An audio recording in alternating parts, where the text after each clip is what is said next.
ఎందుకో అండి నాకైతే సడన్గా పానీపూరి తినాలనిపించింది. బేసిక్గా నేను బయట ఫుడ్ చాలా తక్కువ, మా ఊరు వెళ్తే తప్ప.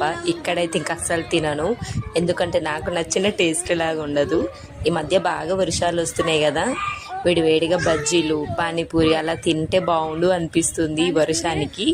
ఎంత మనం చేసుకుని అప్పుడప్పుడు బయట తింటే బాగుంటుంది కదా, కానీ ఇక టేస్ట్ అంతగా బాగోవు.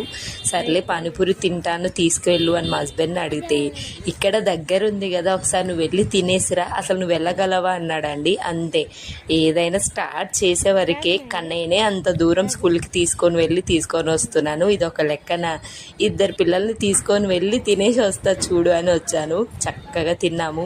అదే నల్గొండలో అయితే 10 రూపాయలకి 5, 6 ఇస్తారు. ఇక్కడ 1 ప్లేట్కి 6 అండి. అవి పిల్లలు కూడా తింటున్నారు కదా, సరిపోలే.